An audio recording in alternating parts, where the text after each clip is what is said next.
नमस्कार, welcome to Sonali's magic kitchen. तर आत्ता दिवाळी जवळ आली आहे. दिवाळीसाठी खास आपण आज एक रेसिपी घेऊन आलो आहोत, ती म्हणजे पुडाची करंजी. व्हिडिओमध्ये बघू शकता तुम्ही करंजीला खूप साऱ्या लेयर्स पडलेल्या आहेत. अगदी मोजताही येत नाहीत इतक्या लेयर्स त्याला पडल्यात आणि महिना 2 महिने राहिला तरी अशाच खुसखुशीत राहतात. त्यामुळे व्हिडिओ तुम्ही शेवटपर्यंत बघा.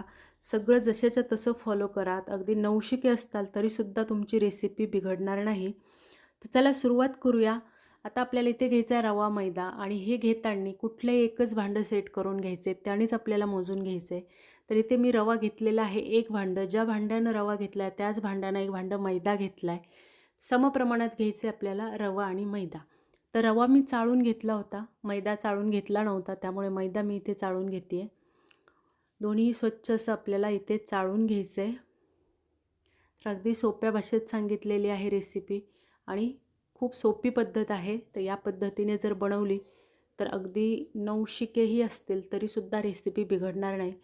तर आता हे दोन्ही आपण एकत्र मिक्स करून घेतलं आहे. चिमूटभर त्यामध्ये मीठ घातलं आहे आणि इथे मी घेतलेलं आहे आपले मेजरमेंटचे जे कप असतात त्यांनी अर्धा कप मी इथे तुपाचं मोहन करून घेतलं आहे. इथे तुम्ही तूप, तेल किंवा डालडा काहीही घालू शकता. तर आता हे मैदा आणि रवा जे आपण एक एक भांडं घेतले आहे ते दोन्ही मिळून 1 किलो असं प्रमाण आहे. तर 1 किलोसाठी आपल्याला अर्धा कप इथे तुपाचं तेलाचं मोहन लागणार आहे. तर आता हे मोहन घालून अगोदर चमच्याच्या साहाय्यानं मिक्स करून घेते, कारण ते गरम असतं. आणि आता मग नंतर आपण ते हाताने व्यवस्थित त्या सगळ्या मैद्याला रव्याला चोळून घ्यायचे. ते मोहन अगदी सगळीकडे लागलं पाहिजे. ज्या छोट्या छोट्या गुठळ्या झालेल्या असतात त्या आपल्याला मोडून घ्यायच्यात आणि व्यवस्थित असं त्याला चोळून घ्यायचं आहे. तर बघू शकता व्यवस्थित असं आपण इथे चोळून घेतलेलं आहे. आता आपल्याला ह्याचा गोळा मळून घ्यायचा आहे. तर आता सगळ्यात महत्त्वाची गोष्ट म्हणजे ही जे गोळा आहे तो मळताना आपल्याला अजिबात सैल करायचा नाही, खूप घट्ट असा मळून घ्यायचा आहे. त्यासाठी आपल्याला लागेल असं थोडं थोडं पाणी घालायचं आहे. तर आपल्या करंज्या अगदी महिना 2 महिने खुसखुशीत राहण्यासाठी ही सगळ्यात महत्त्वाची स्टेप आहे. हा गोळा अजिबात सैल होता कामा नये. सैल झाला की मग तुमच्या करंज्या जास्त दिवस किंवा जास्त दिवस खुसखुशीत राहत नाहीत. तर अगदी कुठल्याही बाबतीत म्हणजे आता आपण हे मैदा आणि रव्याचं मिश्रण आहे. कुणी फक्त मैद्याच्या करतं, कुणी फक्त रव्याच्या करतं. पण कुठलीही पद्धत करताना गोळा हा घट्टच मळून घ्यायचा आहे. त्याशिवाय आपल्या करंज्या जास्ती दिवस खुसखुशीत राहत नाही. जर तुम्ही या पद्धतीनं बनवल्या तर तुमच्या करंज्या अगदी 2 महिने राहिल्या तरीसुद्धा तितक्याच खुसखुशीत राहतात. तर इथे बघू शकता तुम्ही गोळा अगदी घट्ट मळून घेतला आहे. अगदी दोन्ही हातांनी दाबला तरीसुद्धा लवकर दबत नाही, इतकं घट्ट झालेला आहे. तर हा जो गोळा आहे तो आपल्याला 1 तास भिजवून घ्यायचा आहे आणि त्यामध्ये जो आपण रवा घातलेला आहे तो आणखी फुलला जाऊन आणखी तो घट्ट होणार आहे. तर आता तो भिजतो आहे तोपर्यंत आपण सारण करून घेऊया करंजीसाठी. तर चला करंजीचं सारण बनवायला सुरुवात करूया. त्यासाठी गॅसवर कढई ठेवली आहे. कढईमध्ये घालायचे आपल्याला 1 कप रवा घेतला इथे बारीक. आता रवा आपल्याला अगदी मंद टू मीडियम फ्लेमवर भाजून घ्यायचा आहे. अजिबात गॅसची फ्लेम मोठी करायची नाही आणि सतत आपल्याला तो हलवत राहायचा आहे, म्हणजे रव्याचा कलर तर बदलला नाही पण छान आतपर्यंत तो भाजला जाईल. रवा भाजला की हलकासा असा सुगंध येतो. तर बघू शकता इथे रवा मस्त आपला व्यवस्थित भाजलेला आहे. त्याचा रंग तर बदललेला नाही, अगदी हलकासा रंग त्याचा बदललेला आहे, पण छान तो व्यवस्थित आतपर्यंत भाजला गेला आहे. आणि आता रवा भाजून झाला की आपण त्याच कढईमध्ये 2 कप मी इथे डेसिकेटेड कोकोनट घेते. इथे तुम्ही खोबरं घेतलं तरी चालेल, आपलं रेग्युलर खोबरं किसून घ्यायचे किंवा मिक्सरला बारीक करून घेतलं तरी चालेल. आता ते छान व्यवस्थित हलकासा रंग बदलेपर्यंत आपल्याला भाजून घ्यायचे. बघू शकता खोबरं पण छान आपलं हलकासा रंग बदललेला आहे, छान भाजलेलं आहे. ते पण आता काढून घेते. आणि आता सेम कढईमध्ये आपल्याला खसखस भाजून घ्यायची. 1 टेबलस्पून खसखस घेतलेली आहे. खसखस पण आपण अगदी लो फ्लेमवर भाजून घ्यायची आहे. खसखस पण व्यवस्थित भाजलेले आहे. 1 टेबलस्पून मी इथे चारोळ्या घेतल्यात. चारोळ्या पण आपण छान भाजून घ्यायच्यात. तर चारोळ्या वगैरे ऑप्शनल आहे, नाही घातल्या तरी चालेल चारोळ्या. चारोळ्या छान भाजून झाल्यात. आता कढईमध्ये 1 चमचा मी इथे अगदी थोडंसं साजूक तूप घातलं आहे. त्यामध्ये इथे मी ड्रायफ्रूट घालते. बघू शकता आवडीनुसार तुम्ही हे कमी जास्त करू शकता. इथे मी पाऊण कप घेतलेलं आहे, 1 कपाला अगदी थोडंसं कमी. तर हे तुम्ही आवडीनुसार घालू शकता, कमी जास्त करू शकता. इथे काजू, बदाम आणि बेदाणे मी घेतलेले आहेत. आता तुपामध्ये ते छान आपल्याला भाजून घ्यायचेत किंवा तळून घ्यायचेत. तर तूप यामुळे घातलं आहे कारण अगदी आपलं हे सारण 2 ते 3 महिने राहिले तरीसुद्धा त्याला कसल्याही प्रकारचा वास येत नाही किंवा खराब होत नाही, व्यवस्थित टिकतं. त्यामुळे आपल्याला हे छान खमंग असे तळून घ्यायचे आहेत. बघू शकता मस्त आपले हे भाजलेले आहे ड्रायफ्रूट. आता मी ते काढून घेते आणि आता आपल्याला या मिश्रणासाठी पिठी साखर घ्यायची आहे. तर त्यासाठी 1 कप मी ते साखर घेतली आहे. 1.5 कप साखर घ्यायची आपल्याला. आणि आता ही साखर आपण बारीक करून घ्यायची आहे मिक्सरला. तर साखर बारीक करून घेतलेली आहे. हे मिश्रण पण आपलं तयार आहे. पण आपल्या करंज्या छान व्यवस्थित अगदी त्यामधलं जे आपण सारण करंजीमध्ये भरतो त्यानंतर ते घट्ट असं गोळा होतो तळल्यानंतर खडखड वाजतात. तर ते न वाजण्यासाठी एकदम मोकळं सुटसुटीत करंजीमध्ये सारण जसेच्या तसं राहण्यासाठी हे पिठी साखर जी आहे ती या मिश्रणमध्ये मिक्स करताना हे रवा आणि खोबऱ्याचं जे मिश्रण आहे ते व्यवस्थित असं थंड झालेलं असलं पाहिजे. ते थोडंसंही गरम असलं आणि आपण जर ही पिठी साखर त्यामध्ये मिक्स केली तर मग पिठी साखर गरम असल्यामुळे वितळली जाते आणि मग ते हलकंसं ओलसर होतं आणि त्यामुळे मग हे मिश्रण करंजीमध्ये भरल्यानंतर त्याचा घट्ट असा गोळा होतो आणि ती अशी खडखड वाजते. तर ते न होण्यासाठी हे मिश्रण पूर्ण थंड होऊ द्यायचं आहे आणि मगच त्यामध्ये पिठी साखर घालायची आहे. आणि आता व्यवस्थित असं हे मिक्स करून घ्यायचं आहे. तर 1.5 कप साखरेमुळे एकदम व्यवस्थित अशा गोड आपल्या करंज्या होतात. तुम्ही जर गोड कमी खात असाल तर थोडंफार कमी घालू शकता. आता हे व्यवस्थित असं मिक्स करून घेतलेलं आहे. आता आपण जे चारोळे आणि खसखस भाजून घेतली होती ती आपण हलकीशी मिक्सरला फिरवून घ्यायची. खूप असं बारीक पीठ नाही करून घ्यायचं त्याचं. हलकंसं ओबडधोबड आपल्याला ते बारीक फिरवून घ्यायचं आहे मिक्सरला. तर बघू शकता या पद्धतीने. तर आता हे तयार आहे. हे पण आपण ह्या मिश्रणमध्ये घालून घेऊया. आणि आपण जे तळून घेतलेले काजू, बदाम, बेदाणे आहेत ते सुद्धा आपण आता यावरून घालून घ्यायचे आहेत. आणि इथे आपलं हे करंजीमध्ये भरायचं सारण तयार झालेलं आहे. तर इथे तुम्हाला जर आवडत असेल तर इथे तुम्ही फ्लेवरसाठी वेलची पूड घालू शकता. पर्सनली मला आवडत नाही त्यामुळे मी इथे नाही घालत आहे. तुम्ही नक्की घाला, त्यामुळे पण छान फ्लेवर असा येतो. तर इथे आपलं करंजीमध्ये भरायचं छान असं सारण तयार झालेलं आहे. तर हे सारण 2 ते 3 महिने व्यवस्थित टिकतं. अजिबात कसल्याही प्रकारचा वास त्याला येत नाही. तर आता सारण तयार झालेलं आहे. तर आपण हा जो करंजीचं गोळा व्यवस्थित भिजलेला आहे त्यामध्ये आपण जो रवा घातला होता तो छान फुललेला आहे त्यामुळे हा गोळा आणखीच घट्ट झालेला आहे. तर आता आपल्याला तो गोळा मऊ करून घ्यायचा आहे. हाताच्या साहाय्यानं म्हणाल तर खूप वेळ जाईल किंवा हात पण खूप दुखून येतात. त्यामुळे असं वरवंटा किंवा असं काही कुटायचं असेल तर त्याच्या मदतीने आपण हा असा कुटून मऊ करून घ्यायचा आहे. पण यालासुद्धा खूप वेळ जातो. त्यामुळे तुमच्याकडे जर फूड प्रोसेसर असेल तर त्यामध्ये घालून अगदी 2 मिनिटात झटपट असा हा गोळा मऊ करून घेऊ शकता. किंवा मग नसेल तर मिक्सरच्या भांड्यामध्ये थोडा गोळा घालून तो फिरून घ्यायचा आहे. तसंही अगदी झटपट होतं. तर आता मी त्याच पद्धतीने करणार आहे. मिक्सरच्या भांड्यात घालून फिरून घेणार आहे. कारण असं कुटून करायचं म्हटलं की मग त्याला खूप वेळ जातो. तर बघू शकता इथे मी मिक्सरच्या भांड्यात थोडा गोळा घालून हे मिक्सरला फिरून घेतलं आहे. आणि आता आपण हे सगळं एकजीव करून घेऊया, मळून घेऊया. दोन्ही हाताने मळून घ्यायचं आहे व्यवस्थित असं. बघू शकता मऊ गोळा झालेला आहे अगदी, पण घट्ट अगदी तेवढाच आहे. फक्त त्याला आपण मऊ करून घेतलं आहे. तर आता याचे 2 भाग करते. एक जो दुसरा भाग आहे तो आपण एका दुसऱ्या भांड्यात ठेवून त्याच्यावर झाकण ठेवायचं किंवा मग ओला कपडा घालायचा, नाही तर आणखी तो परत तसाच होईल आणि पुन्हा मग आपल्याला ते मऊ करण्यासाठी मिक्सरच्या भांड्यात वगैरे घालून ते करावं लागेल. त्यामुळे आता आपण हा मऊ करून घेतला की मग त्यावर झाकण ठेवून द्यायचं, म्हणजे जशाच्या तसा राहतो. आणि आता हा जो दुसरा गोळा आहे त्याचे आपल्याला अगदी सारखेच 6 भाग करून घ्यायचेत किंवा 6 गोळे करून घ्यायचेत. तर आता ह्याचे आपण 6 भाग करून घेऊया. तर बघू शकता इथे आपण 6 एकसारखेच 6 गोळे करून घेतलेले आहेत. आता आपल्याला ह्याच्यात चपात्या लाटून घ्यायच्यात. तर एक चपाती लाटते तोपर्यंत हे बाकीचे जो गोळे आहेत ते सुद्धा आपल्याला व्यवस्थित असे ओल्या कापडाखाली किंवा काहीतरी झाकण ठेवून झाकून ठेवायचेत, नाही तर ते पण लगेच सुकले जातात आणि मग चपाती लाटताना त्या कडेनं चिरटल्या जातात. तर आता हे पण मी झाकून ठेवते आणि आता आपण चपाती लाटून घेऊया. अगदी बसेल जमेल एवढी पातळ चपाती आपल्याला ह्याची लाटून घ्यायची आहे. तर बघू शकता इथे मी खूप अशी पातळ चपाती याची लाटून घेतलेली आहे. तर सेम अशाच प्रकारे आपल्याला आणखी 2 चपात्या लाटून घ्यायच्यात, कारण आपण हा जो रोल बनवणार आहोत तो 3 चपात्याचा बनवणार आहोत.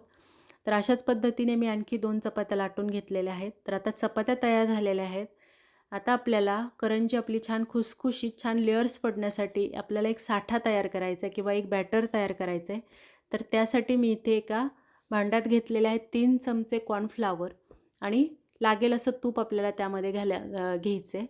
तर इथे मी साजूक तूप घेतलं आहे. इथे डालडा वगैरे घेतलात तरी चालेल आणि कॉर्नफ्लॉवरऐवजी तुम्ही इथे तांदळाचं पीठ घेतलं तरी चालेल किंवा मग ते आरारोट म्हणून एक पीठ मिळतं बाजारात, ते घेतलं तरी चालेल. तर आता मी इथे कॉर्नफ्लॉवर घेतलं आहे, लागेल असं तूप घातलं आहे. बघू शकता एक 4 ते 5 चमचे तूप घेतले मी इथे आणि आता हे छान आपल्याला व्यवस्थित असं फेटून घ्यायचं आहे. पूर्ण हे जे बॅटर आहे ते छान असं फुललं गेलं पाहिजे, हलकं हलकं झालं पाहिजे, इतकं आपल्याला ते 1 ते 2 मिनिट छान फेटून घ्यायचं आहे. बघू शकता बॅटर मस्त फेटून घेतलेला आहे, छान त्याला पांढरा शुभ्र असा रंग आलेला आहे. तर आता हे बॅटर किंवा हा साठा आपला तयार झालेला आहे. तर साठा आपल्याला असा चपातीला लावून घ्यायचा आहे, सगळीकडे पसरून घ्यायचा आहे. अगदी पातळ लेअर आपल्याला ह्या चपातीला त्याची लावून घ्यायची, खूप पातळ. खूप जास्त झाला की मग करंज्या खूप तेल पितात, छान खुसखुशीत होतात आणि छान लेयर्स पण त्याला पडतात, पण मग तेल खूप पिल्या जातात त्यामुळे साठाचं पण अगदी योग्य प्रमाण इथे घ्यायचे, जास्त लावायचा नाही. अगदी पातळ असा सगळीकडनं एकसारखा पसरून घ्यायचा हा साठा आपल्याला. बघू शकता अशा प्रकारे अगदी थोडंसं लावून घेतलेलं आहे मी साठा याला. तर आता हा व्यवस्थित लावून घेतला की मग दुसरी चपाती किंवा पोळी जी आहे ती आपल्याला त्यावर घालायची आहे आणि चपाती घातल्यानंतर व्यवस्थित अशी सगळीकडून आपल्याला ती असं दाबून घ्यायची हाताच्या साह्यानं. म्हणजे आपण जेव्हा रोल बनवणार आहोत तेव्हा आतमध्ये अशी पोकळी निर्माण झाली नाही पाहिजे. त्यामुळे आपल्याला ती चपात्या घातल्यानंतर दाबून घ्यायच्यात आणि सेम अगदी पहिल्या चपातीला आपण ज्या पद्धतीनं पातळ असा साठ्याचा थर दिला होता, लेअर लावली होती, तसाच लावून घ्यायचा आहे.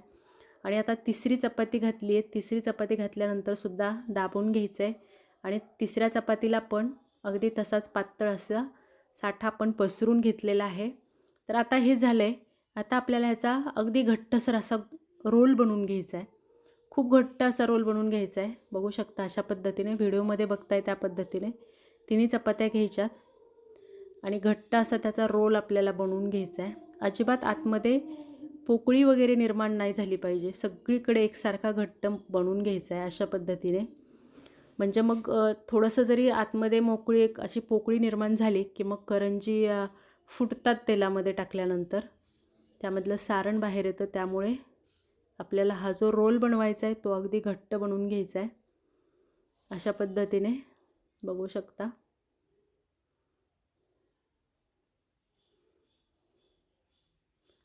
आता व्यवस्थित असा रोल आपण बनवून घेतलेला आहे. तर बघू शकता मध्ये खूप जाड आणि कडेकडेनं असा बारीक असा झालेला आहे. त्याच्यामुळे आपल्याला असा हाताच्या साह्यानं तो रोल असा वळून घ्यायचा आहे, सगळीकडे सारखाच करून घ्यायचा आहे किंवा असा दाबून दाबून आपल्याला तो सगळीकडे एकसारखा करून घ्यायचा आहे अशा पद्धतीने. रोल एकदम घट्ट झालेला आहे आपला, अजिबात आतमध्ये असं पोकळी वगैरे झालेली नाही त्याला. तर आता इथे रोल आपला छान व्यवस्थित असा तयार झालेला आहे, एकसारखा सगळीकडे. आता आपल्याला ह्याच्या लाट्या करून घ्यायच्यात. तर त्यासाठी अगोदर दोन्ही साईडच्या कडेचा भाग काढून घेते आणि अगदी 1 इंच नाही, खूप मोठ्या होतात त्या करंज्या. तशा आपल्या आवडीनुसार छोट्या मोठ्या नाजूक करायच्या असल्या तर थोडी छोटी लाटी घ्यायची. तर इथे मी अर्ध्या इंचापेक्षा थोडंसं जास्त घेते, 1 इंचाला थोडं कमी. तर बघू शकता रोल आतमधनं एकदम पॅक झालेला आहे, एकदम घट्ट झालेला आहे, अजिबात कुठलीही लेअर त्यामध्ये पोकळी निर्माण झालेली दिसत नाही आहे त्या लाटीमध्ये. तर आता अशा प्रकारे हे सगळ्या लाट्या मी करून घेते, एकसारख्या कट करून घ्यायच्या. तर बघा तुम्ही एकदम घट्ट असा रोल झाल्यामुळे आपल्या करंज्या एकदम छान येणार आहेत. तर आता हे तयार झाले. ह्या लाटासुद्धा आपल्याला एका भांड्यात घालून झाकूनच ठेवायच्यात, उघड्या अजिबात काहीसुद्धा ठेवायचं नाही. तर आता एक लाटी मी ठेवते, बाकीच्या झाकून ठेवते आणि आता आपल्याला ह्याचे लाटून घ्यायचे आहेत करंजीसाठी. तर बघू शकता अशा प्रकारे एक लाटी घेतली, ती अशी आपल्याला मध्यभागी दाबून घ्यायची आहे. बघू शकता कडेकडेनं कशा लेयर्स त्याला सुटलेल्या आहेत, अशा पद्धतीने आपल्याला ती दाबून घ्यायची आहे आणि आता आपल्याला ही लाटून घ्यायची आहे. तर चौकोनी आकारात आपल्याला ही लाटायची आहे अशा पद्धतीने.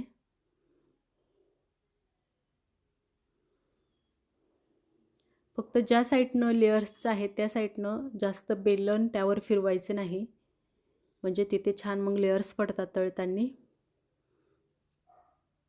तर बघू शकता अशा प्रकारे आपल्याला ते चौकोनी आकारात लाटून घ्यायचं आहे, किंवा थोडंसं लंब गोल झाला तरी चालेल, पण पूर्ण गोल नको आहे. तर आता हे व्यवस्थित असं चौकोनी आकारात आपण लाटून घेतलेलं आहे. तर अशाच पद्धतीने एक 4 ते 5 मी लाटून घेते, पण हे लाटून घेतलेले सुद्धा आपल्याला कपड्यानं झाकून घ्यायचे आहेत, तसेच ठेवायचे नाहीत उघडे. तर एक 4-5 मी लाटून घेतलेले आहेत असे पानं. आता आपल्याला ह्यामध्ये सारण भरायचे, तर त्यासाठी अशा प्रकारे हातावर आपल्याला ते पान ठेवायचे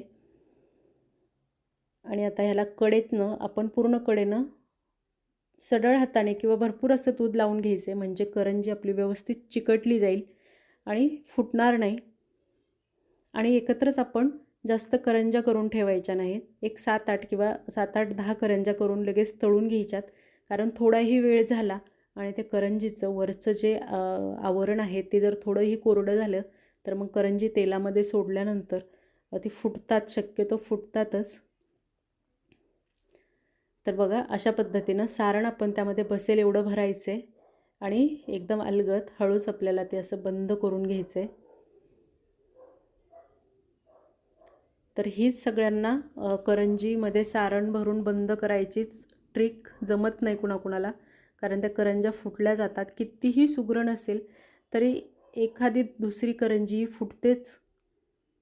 पण तशी न फुटण्यासाठी जास्त वेळ करंज्या करून ठेवायच्या नाही. अगदी एकटे जर असाल तर 5-6 करंज्याच एकत्र करून घ्यायच्या, तळून घ्यायच्या, परत दुसऱ्या करायच्या, कारण एकत्र जास्त केल्या की मग त्या फुटतातच, कारण ते पूर्ण कोरडं वाळून गेलेलं असतं वरचं जे आवरण आहे करंजीचं, आणि मग ते करंजी तेलामध्ये सोडली की फुटते. त्यामुळे जास्त वेळ लाटून ठेवायच्या नाही. तर बघू शकता अशा प्रकारे हे व्यवस्थित असं दाबून घेतलेलं आहे. दुधाचा किंवा पाण्याचा हात भरपूर लावायचा, म्हणजे ते व्यवस्थित असं दाबलं जातं, फुटत नाही करंजी तेलामध्ये सोडल्यानंतर. तर अशा पद्धतीने व्यवस्थित असं दाबून घ्यायचं आहे, म्हणजे आपली करंजी फुटणार नाही. आणि करंजीसुद्धा एका अशा कापडावर घातली आणि वरून ती झाकून ठेवायची आहे, तशी उघडी ठेवायची नाही. तर अशा पद्धतीनं. तर आता दुसरी अगदी सोपी पद्धत, नवशिक्यांसाठी अगदी सोपी पद्धतीनं मी करंजी कशी भरायची ते सांगते. तर आता करंजीचं आपण लाटून घेतलेलं जे पान आहे ते घ्यायचे, त्याला कडेनं दुधाचा किंवा पाण्याचा हात लावायचा आहे. थोडंसं जास्त लावून घ्यायचं आहे, म्हणजे व्यवस्थित असं चिकटलं जातं. आणि आता दुधाचा बोट फिरून घेतला की मग एका बाजूने असं उचलून धरायचं आहे ते पान, आणि नंतर मग त्यामध्ये 1 ते 1.5 चमचा इथे मी सारण भरते आहे. आणि ते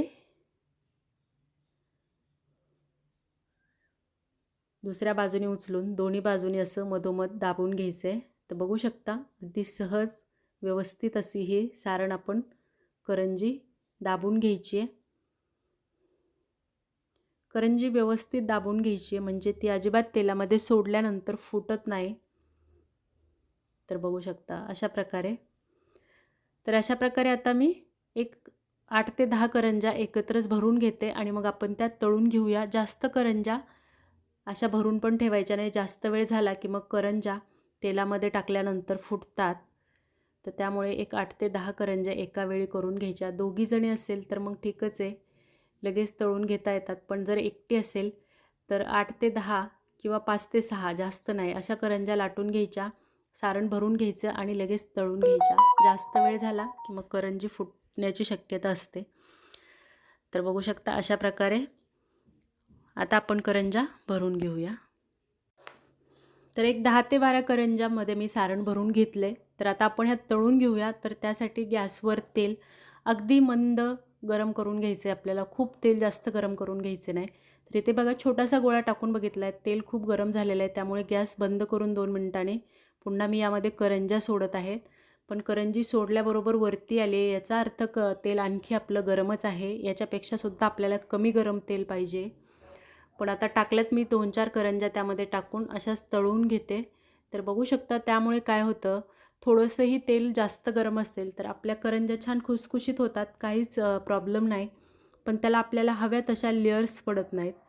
तर आता मी तुम्हाला हा असाच तळून दाखवते आणि थोडंसं गरम तेल आहे त्यामध्ये आणि अगदी मंद तेलामध्ये तळलेल्या करंजामध्ये फरक बघू शकता तुम्ही. तर आता हा आपण असाच तळून घेऊया आणि मग दुसरा मी अगदी मंद गॅस करून मग त्यावर तळून दाखवते.